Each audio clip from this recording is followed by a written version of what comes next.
Hey guys, what's up? It's Ripe again, back with more legal advice stories. In today's video, a terrible homeowner association tries to force me to join their scheme, and when I refuse, they end up forging my signature on the joint documents. Here is what happened. Let's dive right into the video. The title Legal Advice HOA story starts like this. So I bought a house in an HOA in a gated community, freestanding single-family residence. The property was purchased through a foreclosure auction, knowing it had a property tax lien on it as well and the dollar amount. I had to buy the tax lien from a speculator that bought the lien at auction. He told me he was waiting on some arbitrary time frame in order to be able to force a sale on the lien. Regardless, the sale is final and all liens have been cleared. The previous owner was in the HOA prior to his death, and regardless of the situation, I own the property free of clear of any and all liens. I did not purchase the house through normal channels. For example, the dead guy never signed anything in the HOA documents transferring ownership.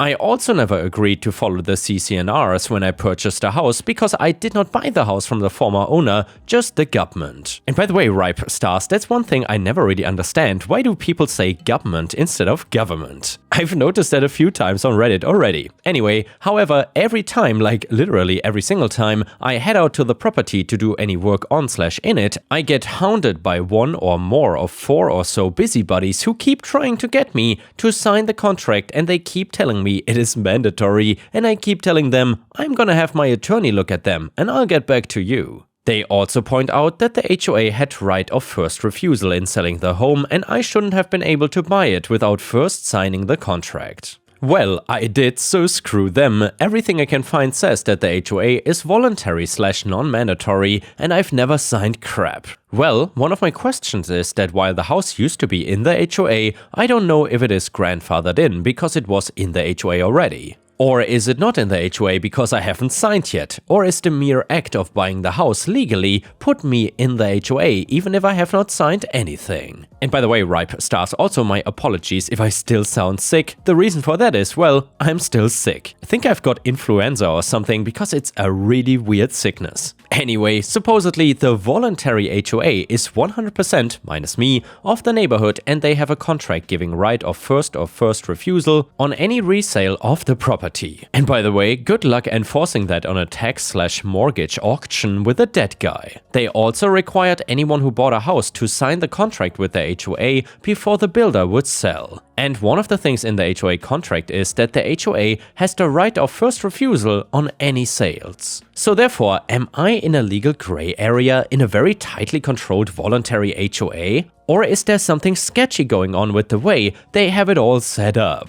I've yet to receive a gate access key, and I've had luck just tailgating other cars in through the gate. I also don't have a street parking sticker, nor do I have any way to request guest parking passes or any of that crap that the paperwork talks about. Or do I stand to have an issue over the right of first refusal crap? I know, don't sign is the correct answer, of course, but what sort of troubles am I going to be in over this BS? PS, if I can really get away with not joining, I'm going to park the biggest, most Mad Maxian truck in the front yard in the grass and paint it neon orange and purple stripes and build a 20-foot pirate ship in the backyard, complete with a crow's nest. And now, Ripe Stars, we have an update to the story, and it reads like this. So earlier this month I purchased a property and real estate lien auction. And basically, my attorney looked into the situation and drafted a proposal and sent it to the HOA via registered mail. He drafted up a proposal agreement with the HOA with the following conditions. The property owner has unrestricted access to any community-owned roadways, gates, etc. necessary to access his property. However, this does not constitute joining the HOA. The property owner will pay a figure monthly to the HOA to contribute to the non-government-owned infrastructure at his discretion. The amount is non-negotiable and not legally required, merely an acknowledgement that the assets exist and have costs for their upkeep. Also, the property owner will not be held to any HOA standards. The property owner does not and will not get any voting rights in the HOA. Any further attempts to get the property owner to join will be considered harassment. Cashing of the attached checks constitutes agreeing to these terms. The HOA will provide any necessary access codes for the property owner to use for visitors, contractors, etc. They received it and signed for it, and that day the harassment from the HOA stopped. However, a week later their attorney sent back a response. OP, the HOA board has met and they don't appreciate your unneighborly attitude and are not agreeing to your terms. However, they acknowledge that your claim to unrestricted access to your property may have legal merit if the issue is taken to court. I've been instructed to give you a gate access code, attached below. You will not be given a key fob to the gate as it would give you unrestricted access to their clubhouse. Furthermore, they are notifying you of the following. The roadway and sidewalk are both HOA property and they reserve the right to remove any legally parked vehicles or other property. This is, however, a legal acknowledgement that you will not be held to their community standards. They also are requesting some leeway regarding harassment as community notices may inadvertently be delivered. Finally, they are returning the check uncashed. The HOA attorney. I'm not quite understanding how this doesn't constitute them agreeing to my terms though. They are giving me everything I want and are turning down my gift towards the upkeep of the road/gate. So for context, I'm currently living in an RV that I've parked in the front yard. I have it up on concrete blocks, totally in violation of the HOA, but I'm not a member. The interior of the house is not livable, pretty bad hoarding situation, and I have a standing order with the trash company to have a 10-yard bin that gets swapped out every Friday. I predict another 2 to 3 months until that service can be cancelled. The dumpster every week is on top of bags of clothing that goes to Goodwill and all the crap I put up on Craigslist and eBay for sale. Plus, I have enough shampoo and conditioner to keep my hair silky smooth and smelling of springtime for the next 50 years. The HOA has been harassing me to join and I thought we settled the argument, but screw them. They also attempted to have my RV towed off my front yard. Fortunately, I had already made efforts to prevent it from being towed. Namely, I called the towing company the HOA had a contract with and my lawyer explained the situation. They also started sending me fines in the mail and I'm adding them to the harassments file. Not being dumb enough to be sued, the towing company agreed that they would not tow any vehicle from any space that could be defined as 123 Oak Street without my direct authorization, including but not limited to the driveway, garage, front yard or street in front of 123 Oak Street. We also saw a way for them to profit from the situation. This is my pro-revenge on them. We have a standing deal that they can drive the tow truck to my house and then they knock on my door and ask if I called the tow. If I say no, they charge the HOA for wasting their time, and if I don't answer, they can still charge the HOA for wasting their time. The towing company hit them for about $500 before they caught on to the deal they made with me. Some good news. By the way, I've successfully gotten into the bathroom and cleaned out all the children's clothing and decades-old pizza boxes and bags of onion peels, so after a great deal of elbow grease, I might actually be able to shower in my house soon. Update number 3, it's technically a voluntary HOA, but I'm literally the only person who did not opt in. Everyone else opted in as a purchase condition. I got my house through other than normal means, bypassing the contractual obligation to join. So my efforts to continue to exist as a holdout surrounded by the HOA have not been without news stories to tell. They got dirty and forged my signature on a copy of the HOA contract. They started up with the fines again, the house color, dumpster, RV, fence, etc. My lawyer is taking them to court and he already got a temporary court order to block all liens levied by the HOA. They had not even filed a lien yet and there's already a temporary court order blocking them until the conclusion of the civil and criminal actions against the HOA board and the HOA itself. There's also a detective from the FDLE, State Law Enforcement, investigating the forgery case.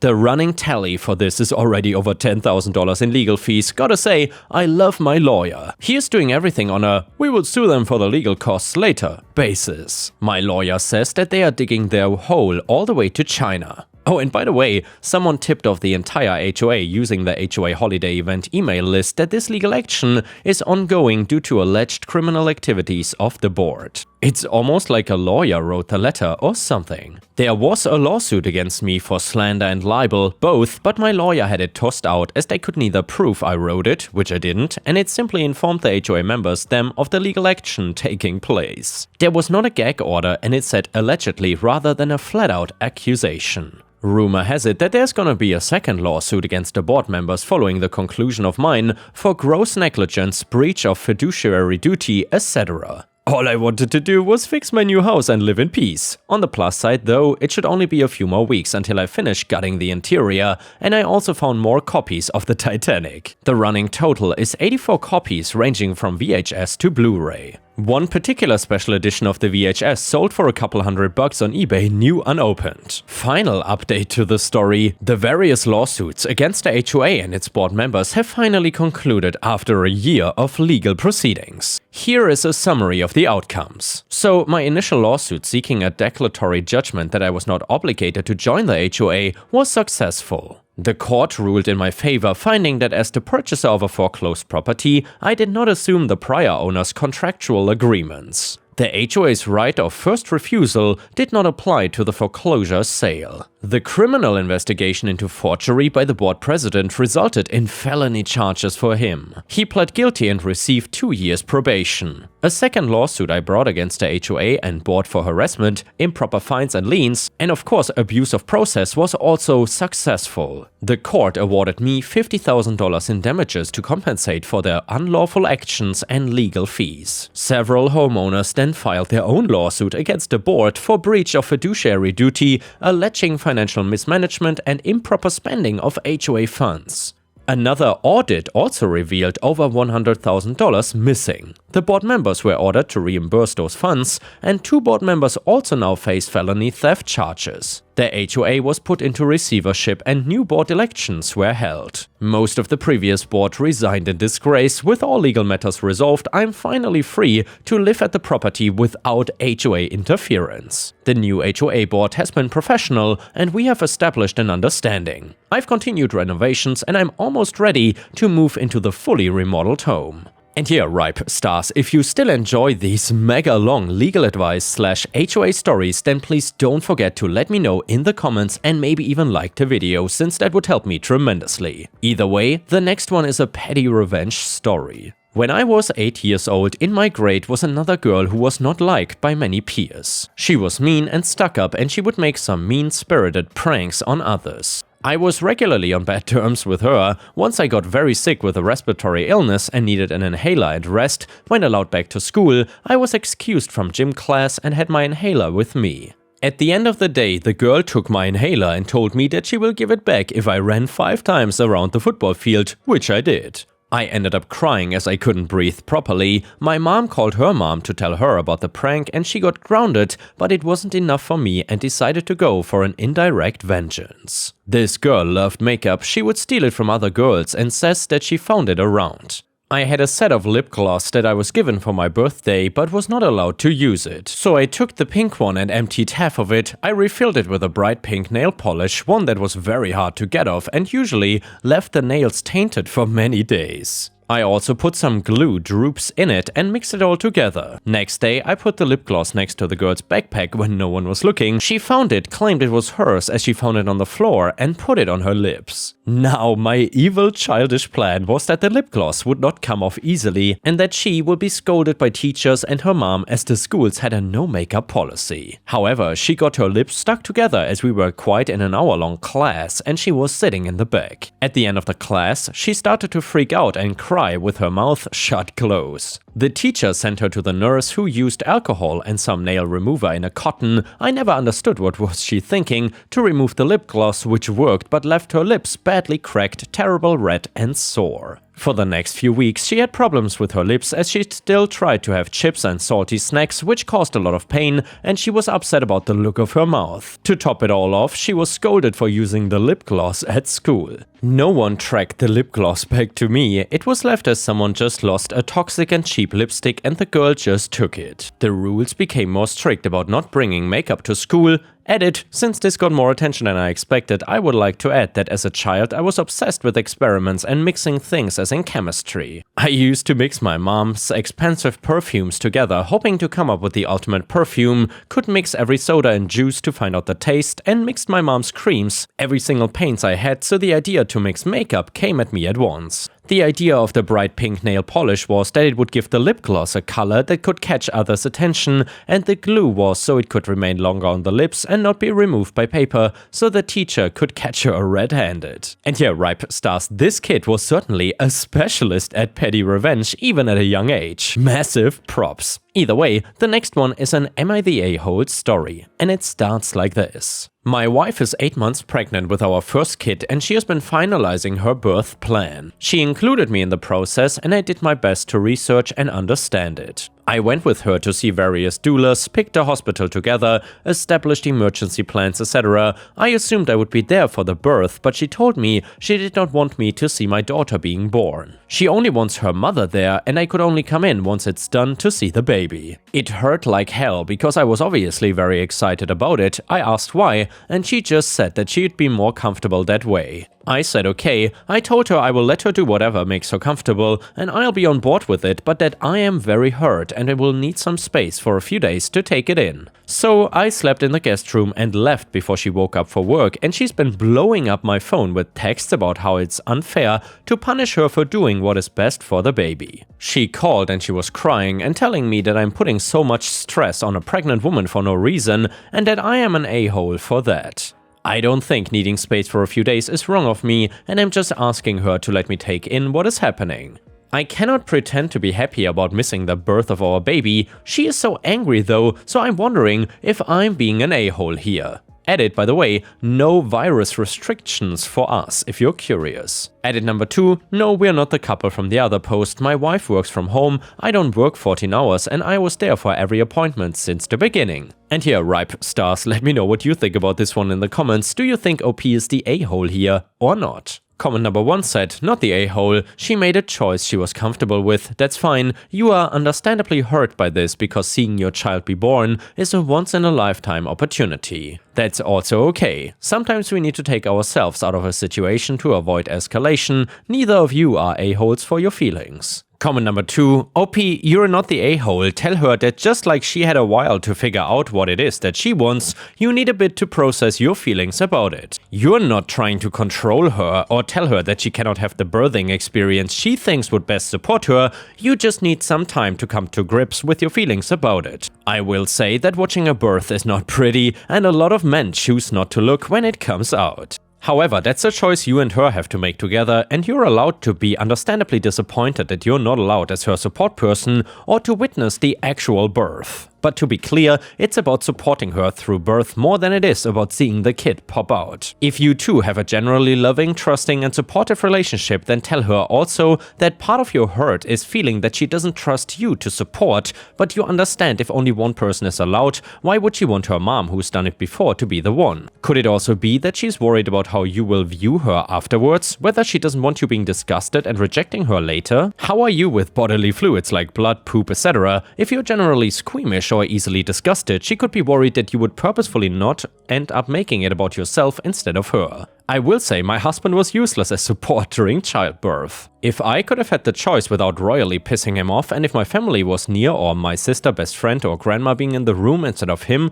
when it came to hard labor, hands down I would have chosen my sister, best friend or grandma if only one person is allowed. They've been through it and he was just like a deer in headlights with no real comfort or support other than parroting nurses and holding my knee back. I think you two need to just sit down and have a vulnerable conversation with I feel statements and try not to make it like you're attacking the other. Her acting like you needing time to process a shocking and emotional announcement as her being the victim of you intentionally harming her and baby is not okay though. Just talk to each other and consider couple counseling, if possible, to help you both come to a mutual understanding. Update: my wife had the baby and they are both healthy. I asked her on her due date if she still didn't want me to be there, and she said she wasn't sure. She was very stressed during labor, and I could tell she was really anxious, so I did my best to comfort her, and I did not ask. She did ask me to leave when it was time to push, and I came back when our daughter was born. I didn't catch her, but I got to cut the cord and I held her first,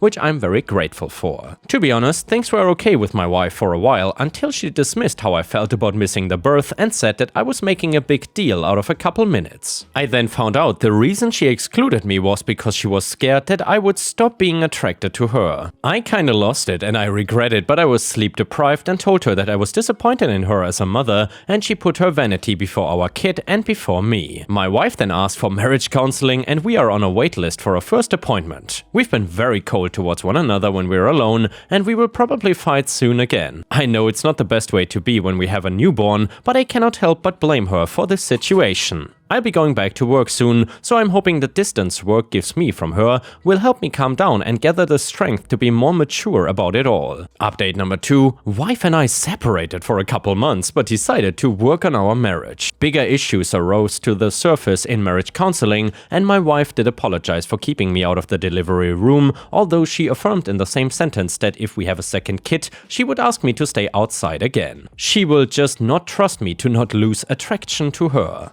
I'd never realized just how deeply insecure she is about her looks and how it affects every part of her daily life. She's a pretty woman and she always acted very confident, but it was mostly a facade that completely crumbled with the pregnancy. We ran into some issues with breastfeeding related to that, where she would eat very little to lose the pregnancy weight, and it caused her to produce less milk, consequently stressing her and the baby out even more. I begged her to postpone her diet until our baby is a little older, but it was so important for her to lose weight first. I tried supporting her, but I was going through my own struggles and I couldn't understand how she could put that over the health of our baby. We are determined to make our marriage work, and I'm gonna do my best to understand her struggles with self-image. I've come to accept that seeing the birth of any child I have with her will not be possible. And here, ripe stars, to be honest, I don't really know what to think about this story, but I would say that I'm more on the side of the wife here. If my fiancé had a baby, I would not expect that I have the right or could force her to allow me to be in the delivery room if she wouldn't want to. I understand that delivering a baby is one of the hardest things you can do in life, or rather one of the most painful things, so I would try and make my wife or fiancé or whatever as comfortable as possible. And if she's not comfortable with me being there, then I would accept that. Although I do find it admirable that OP and his wife went to marriage counseling and a lot of issues apparently rose to the surface. Let's just hope that OP and his wife can work on those issues and they will be resolved soon. And with this, we have reached the end of the video. However, if you cannot get enough of my content, please check out my endless playlist where you can find thousands of hours of content. In addition, please don't forget to subscribe to my channel to not miss any of my daily uploads. Thank you so much in advance, and I hope to see you again tomorrow.